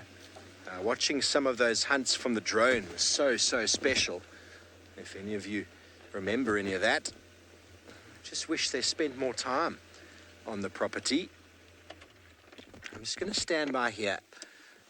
No point going in there. I'm sure they're going to come out, and they're kind of cutting through here towards where the old den access is. But their sort of trajectory is sort of northish, and they will move for hunting. And then at the same time, they kind of know the direction they're headed in. Will also provide them with some water. So, Hosanna, you beware, my friend. The direction they are headed is definitely in the direction of your favorite spot.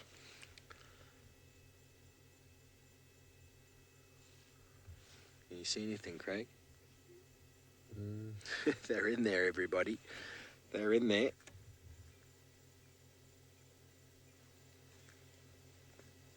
Don't freak out, everybody. Hosanna has seen lions before.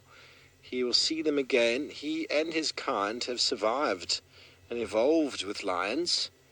It is the way it works. It is the way it works. He will know the lions are coming, and we will let Lauren know long in advance so that everybody there can make sure that they don't influence the sighting at all.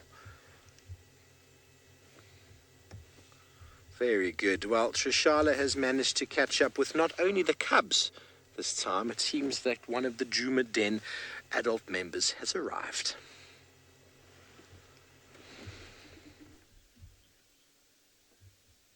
An adult has arrived. How awesome is that? And it is, in fact, Pretty Girl. And those are her two, her one that is coming out now. Now there's June's one that has come out. Try the luck as well. No. That milk is not for you. There's the second. Oh, this is so special. I haven't spent time with them in such a long time. It's also nice to see how much they've grown up. I mean, they're hanging out here by themselves. And even though this one is so big now, it's still squealing. Squealing for milk, Mum.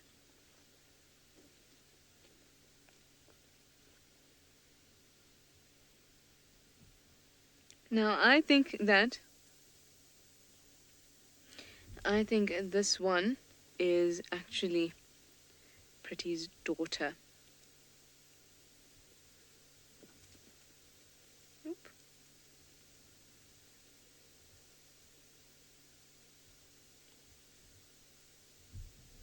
So she's Pretty's daughter. Her name is Ndebele. So, hello, Ndebele. There, sitting and enjoying your meal.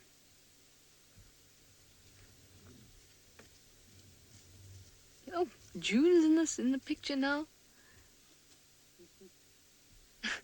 Okay, shift over, man. I know that you're suckling your cub, but shift over. I need to say hello. Linda, you say it's so precious. It's very, very precious. Oh, careful. Careful, June.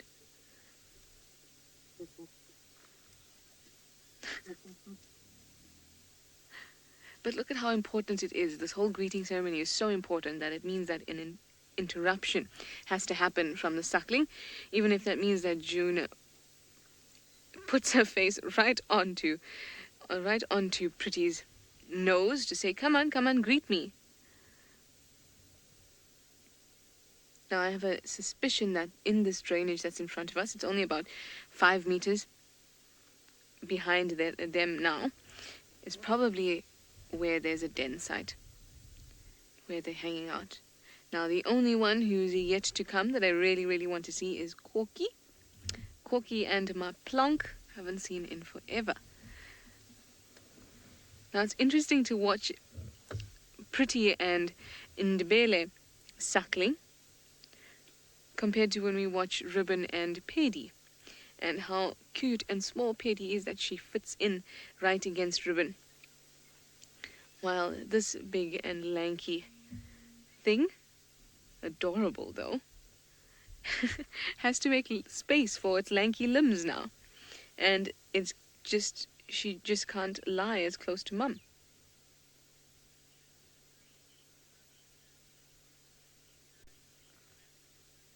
It is a wonderful moment. I'm glad you are enjoying it. I'm glad that we managed to find this. So let's thank Steve, because he came across them first. I wonder where June has settled down with her two, because I'd love to figure out her two as well.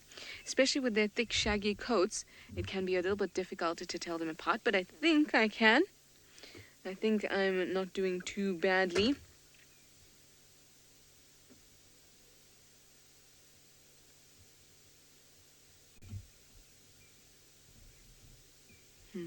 Yeah, I think this one is in the Bailey.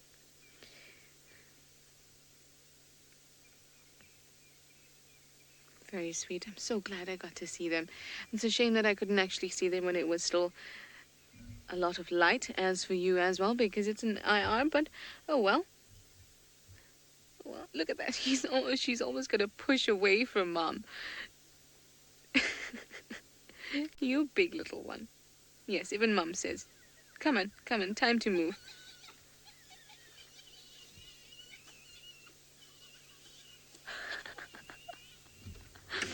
That's actually her complaining to Mum at the moment.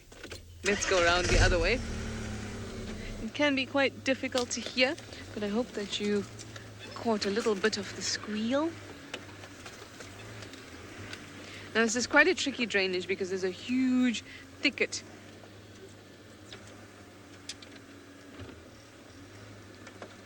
There's a massive thicket there. Oh, well, we'll try out. But while I reposition and try to get in there, see if there's something in that drainage, let me send you over to Steve and his lions, who seem to be on the move. Well, I'm happy to accommodate Trish. We went quickly to go see if we could find those hyenas, and they were there. And then we heard the lions were moving, so we quickly rushed back here. And we've got this warthog here, and the lions are moving in this direction. I've had sight of one lion, but they're all slowly kind of moving in this direction. I've lost its visual now. But they were all kind of heading in this direction. So we just have to keep our eyes and ears open. This warthog is not in a very good position. A leopard would really, really struggle with a warthog with tusks like that, but all the pride of lions, they have the strength and the numbers to just rip it apart before it's able to bring those tusks into play. They still would be quite wary and quite cautious though. But I have lost all sight of these lions. I don't want to start my engine because this warthog is going to run, and he might fall victim to the lions. He might run away from the lions, and I don't want it to be anything to do with me.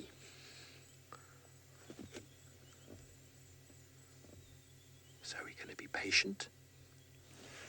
Let this play out. Craig and I were just talking about when we saw the Ngumas kill that warthog last year. That was absolutely incredible. And the warthog doesn't seem to have any idea. You're right, Emma. But there's a termite mound here. It might have come out of that. Probably should go into it, to be honest with you. Okay, I've got visual of that lion, Craig. It's just underneath that tree. It's running. Okay, lions are running.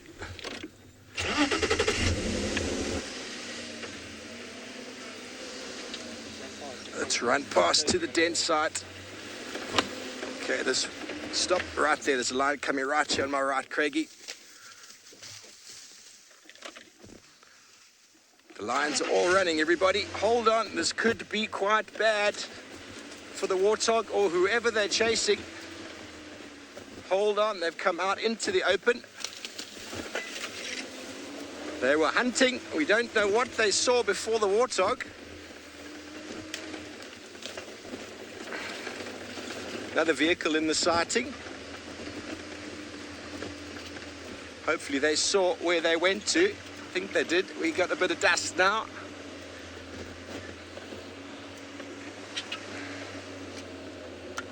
So we saw them running. They ran straight past the warthog. I think they've got something. There's some impala to the right-hand side. They might have missed. Some lions trying to move around. Let's switch off and listen. If they've caught something, you will hear it.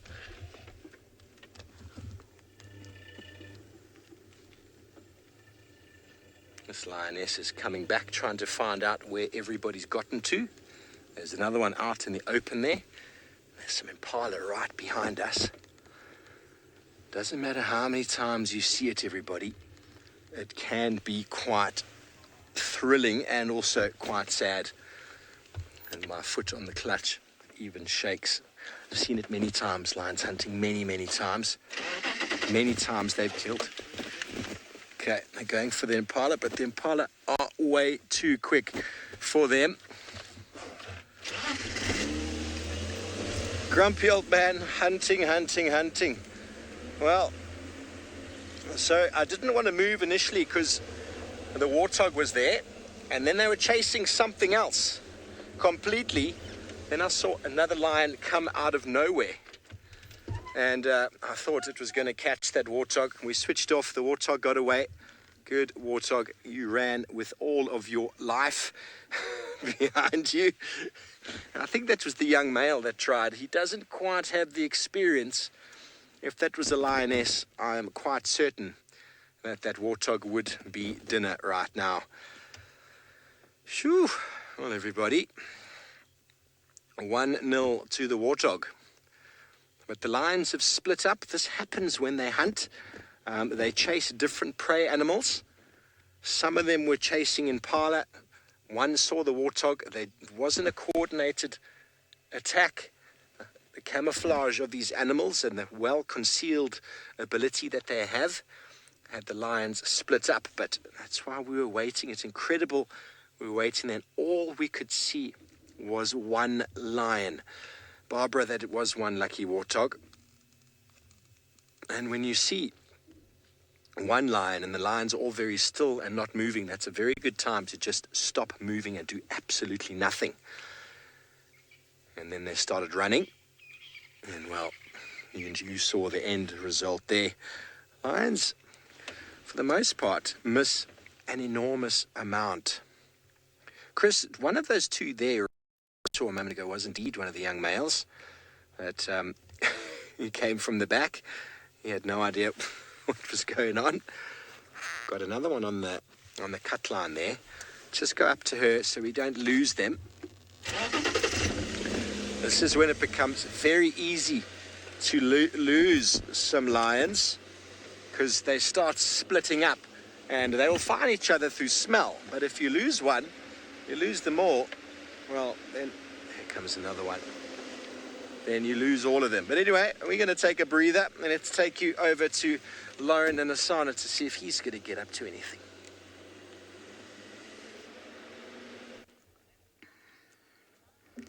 You will not believe it. We're sitting here with Hosanna and we have came across a hyena. I don't quite know which hyena this is, but we've came across a hyena. Lucky me. So we can let Trishala know that we found the hyena. Very nice. I'm so in love. I did steal it from another vehicle, but I am completely in love with it. But Hosanna's on the move to more important matters. There's impala all around. He's been looking at them for some time now. But he's on the move. Where's he gone? I think we'll need to put some lights on to actually see where he's gone. You've got him. Okay. We're actually able to see him much better if we take a look at the thermal camera FLIR image. We can actually see him. He's just popped out behind the termite mound. But it's actually really difficult to see him using the infrared camera. There we go. You can just see him poking out behind the termite mound there. That hot orangey blob is, of course, Hosanna. Now, I can only presume it's still the impala. We are losing light rapidly here. It's definitely going to be time for the spotlight. But sometimes when you're scanning using the FLIR, it can actually be really difficult because the trees also appear quite warm. But I think it's impala. Oh, he's gone down. Typical Hosanna. We might try and go round a little bit, reposition, and see if we can get a better view for him. I am going to return this hyena. Are you ready? Thank you. Okay, we're going to move.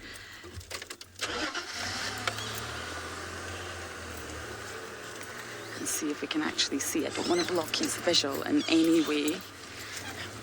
I'll just turn on my mini lights so that I don't crash into anything. And let's see if we can see exactly what he's looking at. Yeah, impala.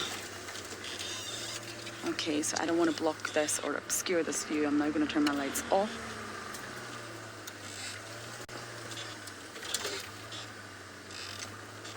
My goodness, it's actually really hard to see him in this light. Got him.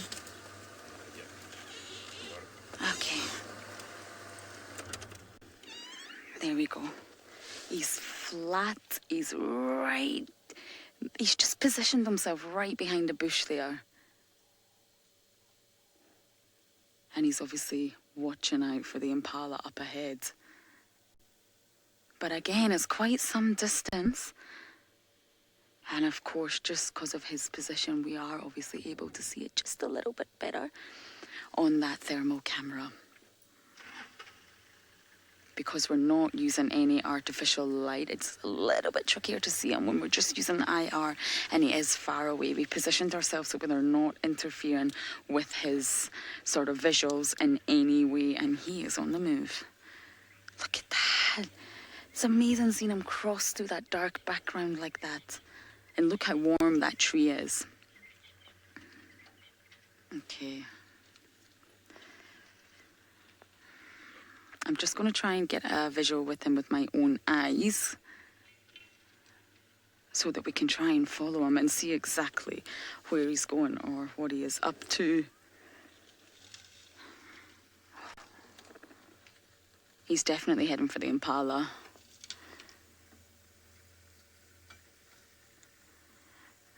Unfortunately, he is quite far up ahead, right in the thicket. It's a little bit thicker over this side.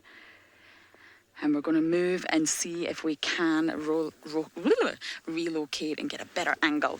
So we're going to send you over to Trish, who really does have a hyena.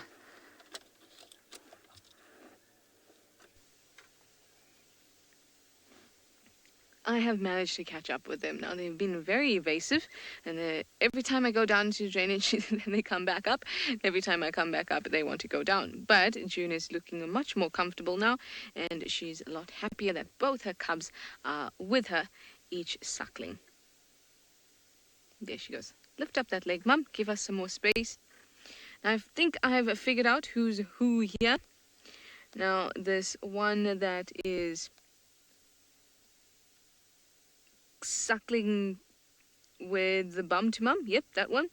Against Mum's tummy. I think that one is Soto. And that's because of a sort of distinctive kind of half C, similar to the one that Plonk has on his thigh. He's got a half C. This one, Soto, has got a half C on the right hand side of the neck. So there's one, plus it's a lot darker. Now there, on the left, I think that one there is Tswana. And that's just by a process of elimination. So there you go. Hello Tswana, and hello Soto. Lovely to meet you all with names.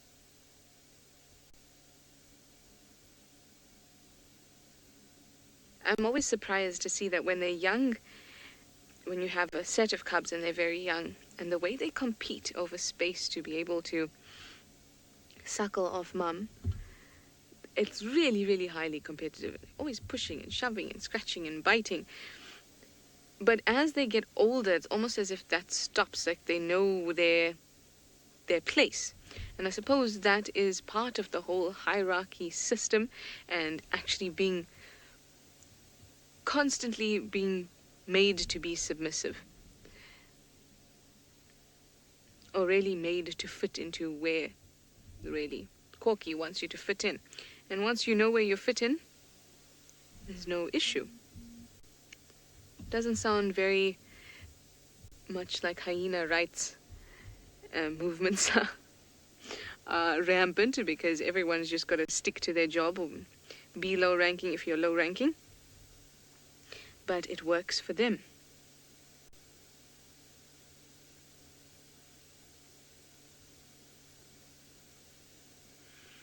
Now, these cubs are about 6 months old.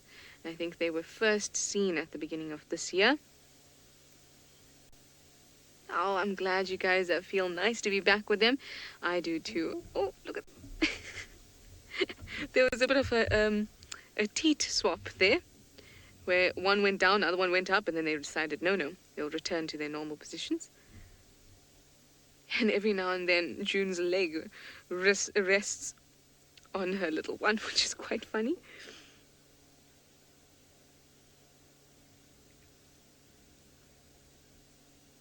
Look at that, it's almost like she's doing stretches. She's lifting her leg up and almost covering her little cub. Anyway, let me send you over to Steve, because his lions are also quite flat and not fat. It is my hyena that is fat.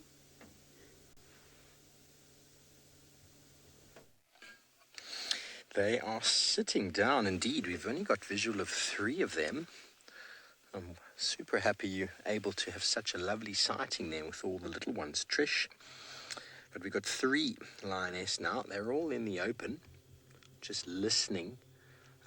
The half of the pride tore off in a direction I didn't really see where they went to. Here we go. 2 of them are coming just on the right here, Craigie, in that big marula tree. We are in the sighting with other vehicles. And I can assure you, if they do hunt again, we'll ensure everybody goes lights down. There we go. You just see the movement. It's incredible. They just know where the rest are. Okay, there we go. Up they go. Time to follow. Where are they going to head to? So we're on the Philemon's cut line with Weaver's Nest, and the impala that they saw have disappeared without an alarm call. Isn't that funny? Eh? Those impalas were watching the lions. They didn't shout at them once. Let's go, Craigie. Where are they going to head to? It's anyone's guess, really. Anyone's guess.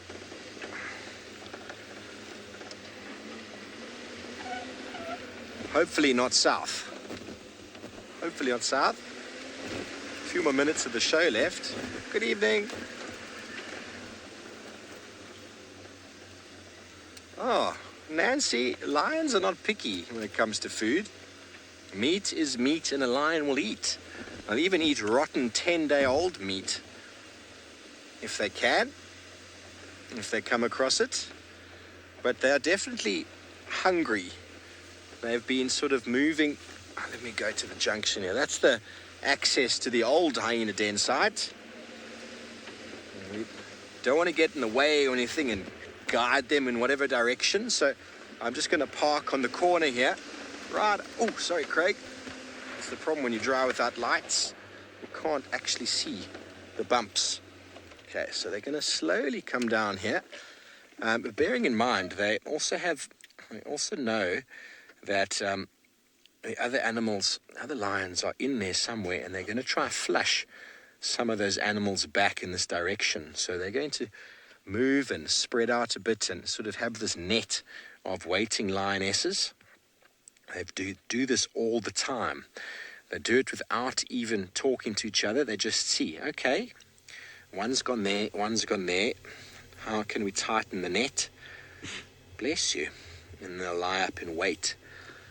That is one of the advantages of lion prides, is the ability to chase animals into that net. They'll often lie the net up, and then other lions will go around. Sometimes the inexperienced ones will go around and flush the animals towards them. These look like 3 adults to me. There we go. Oh, 4th one. 5th one. There we go. Okay, well, while we watch to see exactly what happens with our Unkahuma pride, Trish has taken a moment to look up towards the stars.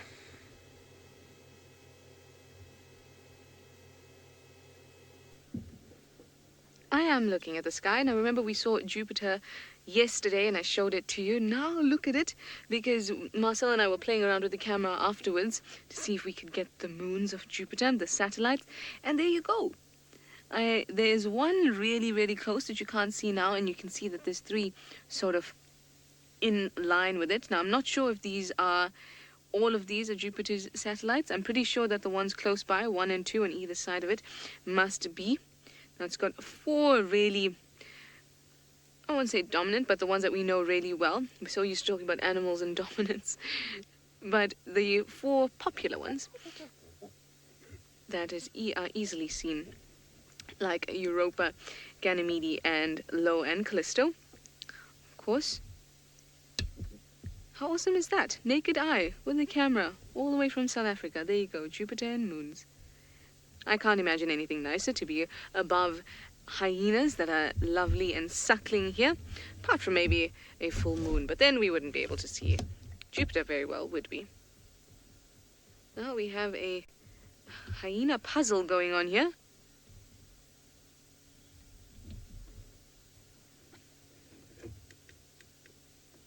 They just seem to be merged into one big hyena.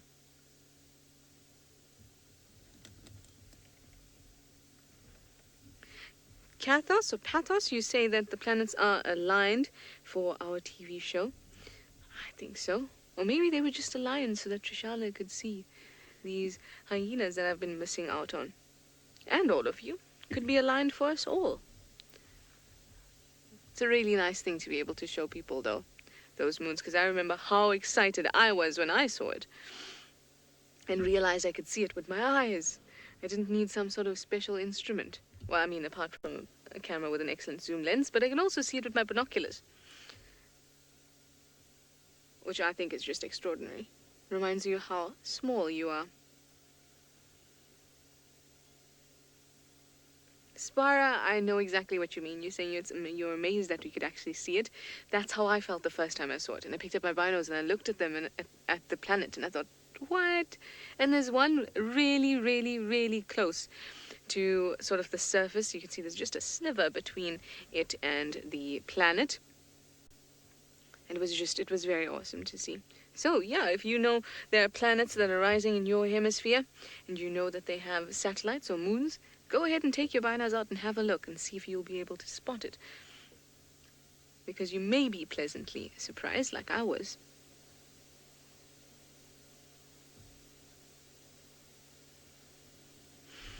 Oh, June. June's not totally asleep, but she's looking really nice and relaxed at the moment. There you go. Lovely. Well, I do know that Pretty was around, and so were her cubs. So I'm going to stand around or wait around here just a little longer. And in the meantime, I'll send you to Steve with his lions, and I'm going to wait right here.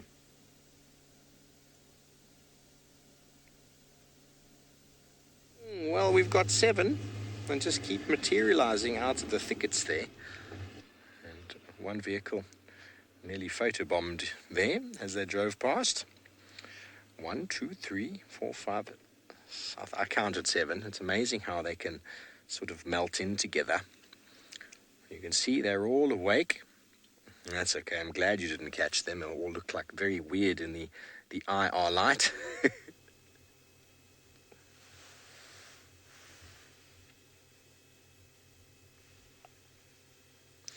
So the lions are very alert. You see how they might look like they might be quite sleepy, but their heads are up and they're listening. They're very alert to the sounds in the wilderness. And they would listen for the footfalls of any prey that might be sort of daring enough to come close.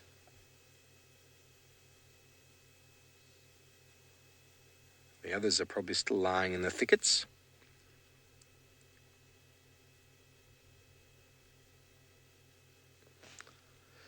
Child of the universe, as lion prides get more experience in that the youngsters become adults, they learn after years of hunting with the pride. We discussed it earlier, 2-3 years until they're regarded as adults. They learn in that entire time how it's done. And the lionesses are very, very skillful. And they're very, very good at helping. And they just know what to do. You will have individuals that will know to lay down the net and individuals that will know to go around and chase. And it's very hard to know. I don't really know how they decide it, but they kind of just look at each other. And one, because you see the spots or the black patches on the back of the ears, because you see those, the lions can see the intention of the lion in front. And by that intention, that body posture, they kind of pick out the area or the angle that they're going for, and then they try and move around to try and help. But it's really, really interesting to see. And in the few times we've managed to film it from the drone, it's been very interesting to see how they've actually gone all the way around after laying down the net. Unfortunately, sometimes the net is not big enough, or the animals pick the line that just gets them out of harm's way. But if a youngster is maybe a little bit too eager and chases the lion or the animals in the wrong direction, that can also sometimes cause them to escape. I remember seeing 5-6-month-old cubs chasing impala into the net that was provided by the parents very successfully, although we saw it initially and it probably didn't happen again for some time. Sometimes it's luck. The angle that the impala run can be quite sort of varied, and if they do run directly at the waiting lions, they'll just lie flat, and then launch themselves as soon as one of those impala comes within reach. Well, What a wonderful evening we have had. Don't forget, everybody, we are going to be switching over shortly to go into the SABC show. So please feel free to continue watching us. Give us about half an hour. I hope you've enjoyed your afternoon. Hopefully the Nkuhumas will be active again and Lauren will find Hosanna and June's Cubs will remain out in the open. But until later, if you're not watching, we'll see you in the morning. Otherwise, see you on SABC 3. Good night and goodbye.